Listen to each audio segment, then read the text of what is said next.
Olá, namastê, tudo bem com você? Espero que sim. Hoje eu vou fazer um vídeo de react a um post que eu recebi aqui no meu direct. Bom, então tá, então fica aqui comigo, já deixa seu like e vamos a esse react que diz Yoga versus Socialismo.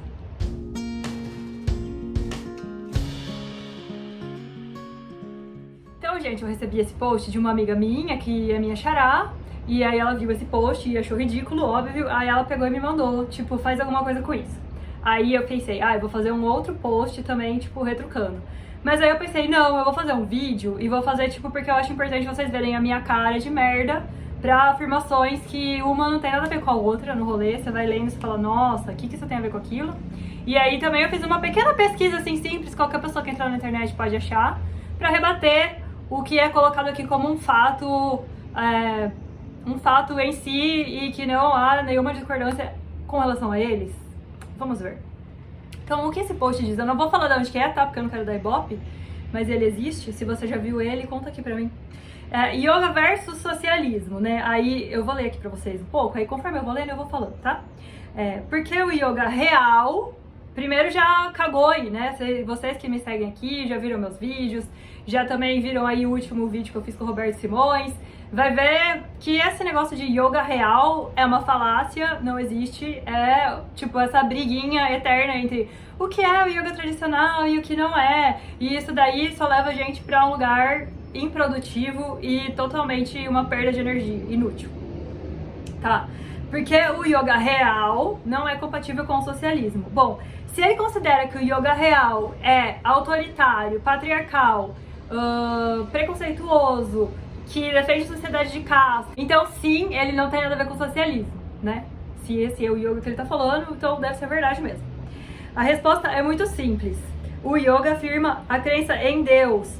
Não, o yoga não afirma a crença em Deus. O yoga, como nós bem sabemos, está baseado numa doutrina, numa religião que algumas pessoas nem dizem que é uma religião, mas é uma filosofia hinduísta, aonde existem vários deuses igualmente poderosos e igualmente fortes. Não existe a crença em um só Deus. Dentro do hinduísmo você pode ter sub-religiões, vamos dizer, por exemplo, Hare Krishna, que aí vai ter a sua visão de que Krishna, que é o Deus Supremo. Outros vão falar que é Sarasvati, outros vão falar que é Shiva. Então, aí você vai falando, então não existe um só Deus nem no hinduísmo? Então, já falou bosta, isso já tá no enunciado, só que você vê assim, aí já falou bosta, tá? Já o marxismo desde a sua fundação, satanista, jurando vingança contra Deus. Aonde ele viu isso, queridos? Não sei, tá? Acho que, na verdade, isso é uma coisa que falaram na época da Guerra Fria, né, quando os países capitalistas queriam destruir os comunistas e falaram aí que os comunistas são satânicos, o que dava o direito de várias ditaduras de extrema direita pelo mundo matarem, torturarem, estuprarem e acabarem com famílias de pessoas que defendiam uma filosofia comunista e ou socialista. Então, se você acha que as pessoas que defendem e pensam coisas diferentes de você, se você não é comunista, né, você é um capitalista ou liberal, neoliberal, e você acha que você é contra o comunismo, então aí você se dá o direito de pensar que as pessoas que são comunistas são satanistas. Da onde tiraram isso? Não sei, não tem um documento histórico que fala isso, é coisa da cabeça das pessoas que inventaram essa história para poder falar, então a gente tá liberado para poder torturar, prender, extraviar, censurar e fazer coisas que nem com os animais você tem coragem de fazer. E então assistam Marighella falando nisso. E aí você vai ver, né, que não tem nada a ver com as carças, tá? Beleza, isso é só anunciado, tá? Então paciência, gente. Mas é que eu quero muito que vocês vejam as minhas caras de bosta. Porque, sabe, falta estudo, querido. Olha, eu juro por Deus, às vezes, quando eu vou falar, assim, de uma coisa que eu não sei, eu leio. Pelo menos um pouquinho, sim. Só pra não falar bosta. Eu tenho vergonha de falar bosta, gente. Mas, assim, tem pessoa que não tem. Tem pessoa que não lê.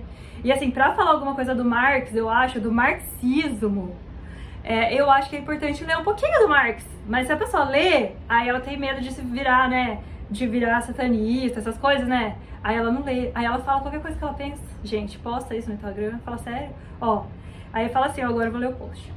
Karl Marx, o pai do marxismo, socialismo, esquerdismo e progressismo. Oi, tudo bom? Calma aí. Não entendi muito bem. Alguém pode me explicar essa parte? Porque tá tudo isso é a mesma coisa? Tudo igual, é? Ah, não sabia. Tá. Jurou vingança contra Deus e contra a humanidade. Onde mesmo? Onde ele escreveu isso? Que ele jurou vingança? Por que ele jurou vingança? O que Deus fez pra ele? Na verdade, o marxismo, ele usa um pensamento dialético histórico. Isso é materialismo histórico, é uma forma de você estudar o mundo. Tem vários autores que usam essa forma de estudar o mundo. Então ele não vai considerar que Deus criou nada, que tudo é a vontade de Deus, que existe o criacionismo, que é Deus que decide, que Deus falou que tem que ter castas, então por isso tem que ter, que Deus falou que o rei é o sol, então o rei tem que ser o sol, né? Não, ele não fala isso, né? Mas na verdade o que ele fala é que é uma visão muito mais materialista mesmo, tipo, não leva em consideração essa parte mística, né, da humanidade. Isso não quer dizer que ele tenha gerado vingança contra Deus. Uma coisa não tem nada a ver com a outra. Aí ele fala assim, leiam Oulanen. Oulanen é um livro que o Karl Marx, no comecinho da vida acadêmica dele, tentou escreveu um capítulo, não deu certo, ele não curtiu e ele abandonou e ele não escreveu mais livros de romance. Era um livro de romance. Então assim, se você pegar todos os livros de romance que falam, tipo, de terror, autores, tipo, que vão falar, pega o Nietzsche. O Nietzsche nem fala de terror, na verdade. Mas isso não quer dizer que o Nietzsche é um satanista. Mas ele fala que, tipo, gente, e aí a religião, ó, tá deixando vocês muito loucos, tá ligado? Tipo, vamos acordar pra vida? E aí, ele não é satanista por causa disso. Ele é um filósofo. Então, né? Então, isso não quer dizer que ele odeia Deus e que ele jurou vingança a Deus. Porque, assim, não faz o menor sentido, né, gente? Não faz. É uma coisa mental da pessoa é ela que tem problema, ó. Ao longo de todo o século XX, nações que adotaram o socialismo como forma de governo também promoveram a morte, genocídio, de mais de 100 milhões de pessoas, como lemos em O Livro Negro do Comunismo. Aí eu fui lá, né, falar, nossa, O Livro Negro do Comunismo, né, nunca tinha ouvido falar disso, tá bom. Aí parece que foi um best-seller, escrito por um autor francês, que era liberal. Esse livro foi muito adorado, comprado e lido por liberais capitalistas. Óbvio, porque obviamente a pessoa já é contra o comunismo, né? Vai vender esse livro para essas pessoas, pra que reforce a crença delas de que houve um genocídio durante o comunismo. E aí, eu vou ler aqui um pequeno trecho que fala sobre esse livro, que fala assim, ó. O livro também foi bastante criticado por diversos acadêmicos e intelectuais, marxistas ou não, que o acusaram de divulgar dados incorretos, inflacionar números, distorcer e manipular narrativas e banalizar a tragédia do Holocausto. Então, uma pessoa que vai falar que durante o socialismo teve genocídio e no Holocausto não teve, ela não bate bem da cabeça. Vocês devem concordar comigo sobre isso, né? Por favor. O Holocausto foi um genocídio. E uma pessoa que vem falar isso num post em 2021 e não considera que o sistema que nós vivemos aqui no Brasil, que é um sistema neoliberal e capitalista, e que matou mais de 600 mil pessoas por falta de cuidado e por falta de política pública, por uma doença que teria como ter sido evitado. Quase metade dessas 600 mil mortes, e que já é colocado mundialmente que é um genocídio, e já é comprovadamente dito que foi um genocídio indígena, o que aconteceu aqui no Brasil esse ano, e aí vem me falar isso, criticando, assim, não tem espelho em casa, simplesmente, né?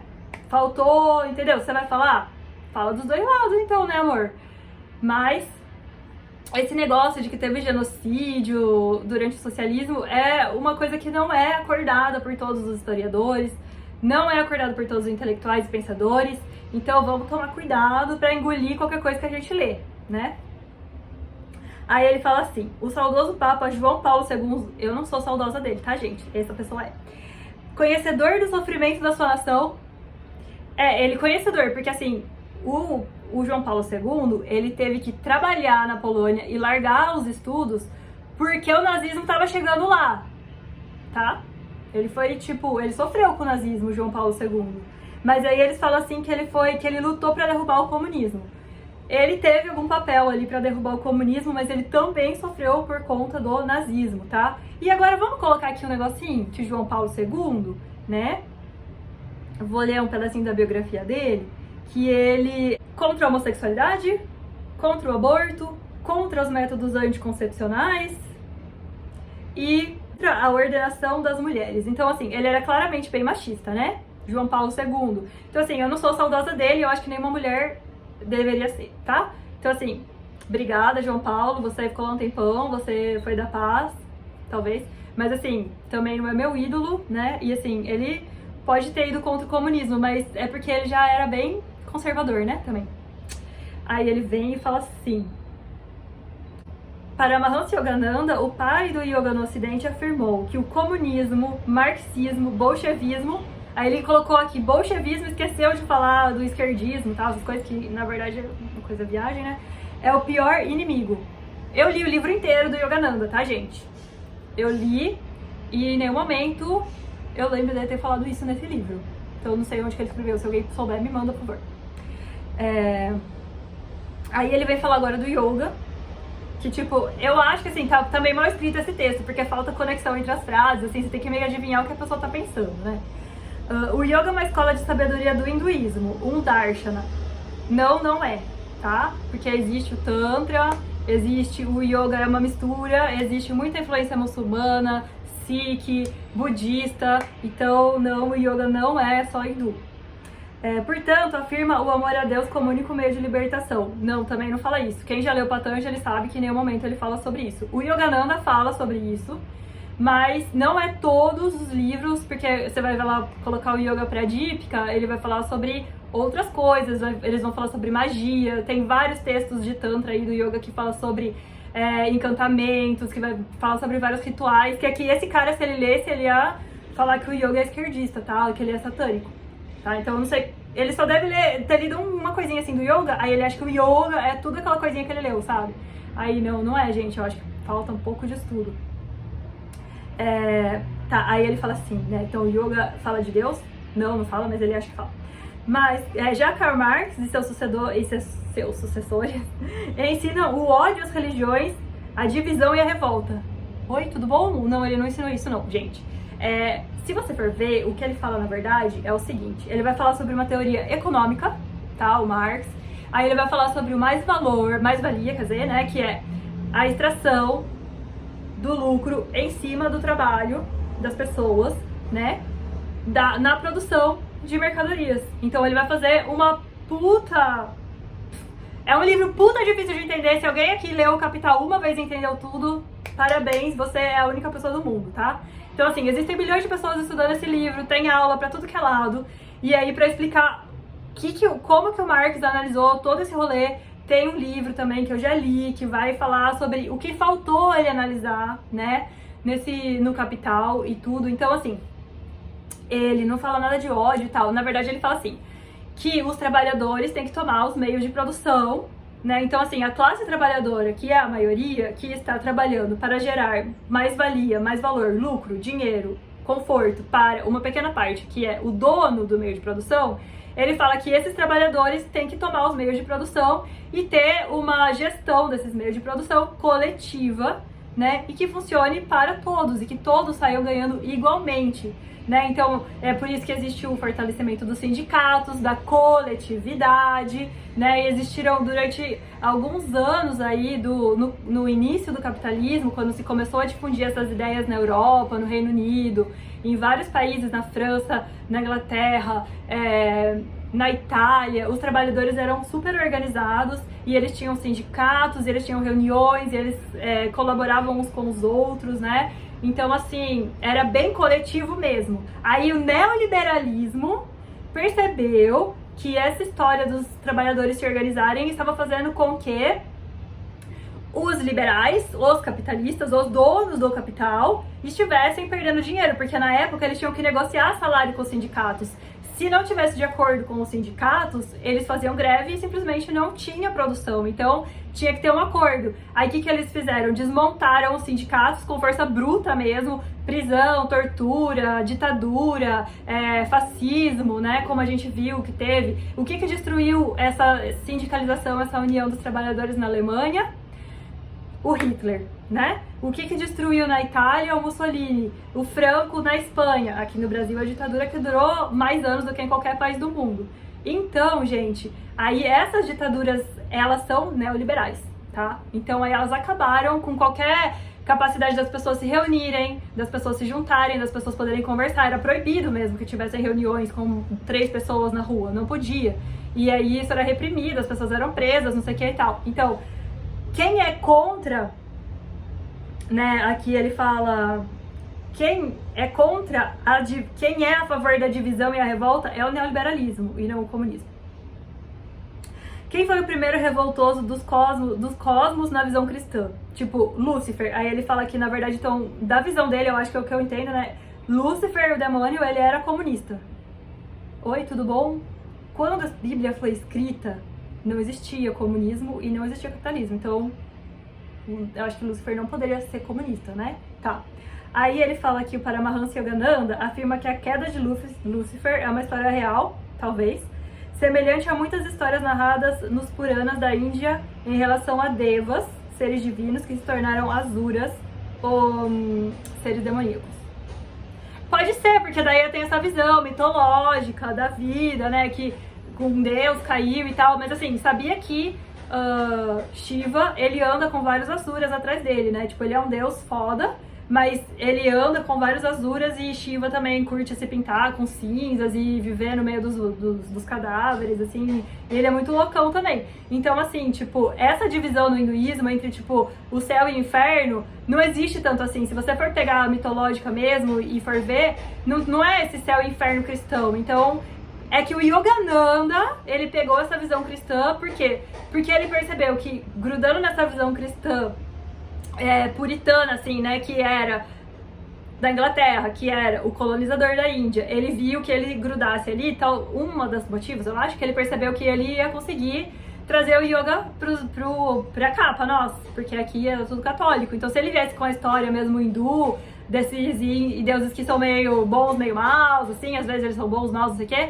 tipo, daí as pessoas iam achar aquilo meio satânico, meio bizarro, não iam cair na dele, não iam na escola dele de yoga. Então aí ele pegou e juntou, mas na verdade a real é que foi o Yogananda que fez isso, o Yogananda, mas não as escrituras hindus, os textos da mitologia hindu não fala isso. É uma visão do Yogananda, uma interpretação dele, para ele poder trazer o yoga para cá, para o yoga poder ser aceito aqui do outro lado do mundo. As batalhas espirituais entre anjos ou deuses e demônios são contados nos épicos das Índias, assim, é verdade, é contado, mas assim, se você for ver, existe várias histórias que às vezes tem uma briga aqui, outra ali, aí um vira deus, depois vira demônio, depois vira rei, depois vira demônio, é uma loucura, então não é bem simplista assim, né, não é dual, né, não é dual. Dual é o catolicismo, agora o hinduísmo ele não é dual, ele pode também ser visto de um ponto de vista humanista, em que não tem bom e mal, não tem dentro e fora, né, não tem céu e inferno, é tudo nós, né, tudo aí, tá tudo convivendo feliz e contente nessa mudança infinita das coisas. Aí ele vem falar um negócio aqui que eu falo, gente, nem me ofendeu porque assim, sabe, ai, desculpa, né, progressistas são a favor de criminosos quando fazem apologia ao crime. O bandido é vítima da sociedade. Fala que a grande maioria das pessoas que tá preso hoje no Brasil são pessoas negras e pobres e que provavelmente foram presas porque estavam fumando um cigarro de maconha. A grande maioria, não falo todos. E que esses caras que são da elite e brancos e são super corruptos, estão soltos ou foragidos. Tipo, vamos pegar o Alan dos Santos, que é o cara que cometeu vários crimes aí, com essas fake news, com mentira, com não sei o quê. Ele está foragido. E o governo tá ajudando ele a estar foragido. Aí, tipo assim, quem tá fazendo apologia ao crime mesmo? Um cara que é blogueiro, que recebe dinheiro do governo, ou um cara com um baseado que tava lá, mas porque ele é preto, ele foi preso e ainda não teve julgamento no caso dele? Que grande parte da galera que tá presa também nem teve julgamento ainda, já foi preso, né, tipo, de prevenção. Então, claro, gente, claro que isso é uma coisa social, é histórica. Pega a história da escravidão no Brasil, para de ser lesado, vamos olhar pra história. As pessoas que são descendentes dos escravos ainda são perseguidas e são colocadas presas porque é isso, essa mentalidade colonial ridícula que a gente ainda também tem nos Estados Unidos pra caramba, e que, mano, isso não é vitimizar. E isso também não é fazer apologia ao crime. Apologia ao crime é você que tá fazendo aqui. São a favor da pedofilia. Olha, eu sou progressista, tá, gente? Eu nunca fui a favor da pedofilia, nunca serei, e não conheço, assim, eu posso falar que quase todas as pessoas que eu conheço são progressistas e nenhuma é a favor da pedofilia. Muito ao contrário, que esses dias aí saiu, né, um Caio da extrema-direita dos Estados Unidos, que é lá do QAnon, né, um dos mais propagadores do QAnon, que foi preso semana passada por quê? Pedofilia, amigues? Né? Oi, tudo bom? Essa é a realidade, não a fantasia. Essa, inclusive, gente, presta atenção, porque isso daqui é tudo ideinha desse QAnon, que é uma teoria da conspiração, e vai atrás e vai saber o que é antes que você comece a acreditar em merda. Tá. Aí falam do incesto. Aí ele fala pra ler o Manifesto do Partido Comunista. Eu acho que ele não leu, tá? Obviamente que não leu, porque no Manifesto do Partido Comunista não fala nem momento de incesto, nem de pedofilia. E, em segundo lugar, ele fala: leia A Origem da Família, da Propriedade Privada e do Estado, do Engels. Eu li, eu já fiz vídeo sobre esse livro. Em nenhum momento fala de pedofilia, e em nenhum momento fala de incesto. Nenhum, 0 momentos, tá? Então, acho que faltou você, querido, ler, antes que você indique para alguém ler. Então, aqui o marxismo, para finalizar, a pérola, é contrário a tudo que deve nortear as pessoas para o caminho do bem. Ah, então parabéns, querido! O neoliberalismo é o caminho do bem, né? Desigualdade social, os pobres cada vez mais pobres, pessoas passando fome, milhões de desempregados, milhões de pessoas em insegurança alimentar, poucas pessoas ali, ó, lucrando, inclusive às suas custas, amorzinho. Enquanto isso, você tá aí, ó, viajando na batata, defendendo um bando de cara que não tá nem aí pra você. Então, assim, olha, pode ser que o comunismo não seja perfeito, mas o liberalismo é podre. Eu já falei isso 1000 vezes aqui e vou continuar falando. E pra mim, o yoga tem muito mais de comunismo, porque fala muito mais de comunidade, fala muito mais sobre libertação da ignorância do que essa ignorância que eu li pra vocês aqui. Então, olha, gente, desculpa que o vídeo ficou longo, mas é que é muita bosta, né? Aí eu fiquei muito irritada mesmo e me senti no direito de xingar. Então, por isso que não deu pra fazer um post curto. Aí, fala aí o que vocês acham. Se vocês acharem, assim, algum desses textos que eu falei, cara, eu nunca vi isso. Se vocês tiverem aí, me manda referência, que eu gostaria de saber mesmo, né? Tome cuidado com verdades absolutas, com pessoas que falam sem saber, que não tem pesquisa, que ficam repetindo o que eles ouviram lá do Olavo de Carvalho. Cuidado. É isso. Um beijo. Se vocês acharem post tosco desse jeito, e eu tiver de bom humor, aí me manda, tá? Aí é nóis. Beijo e até a próxima.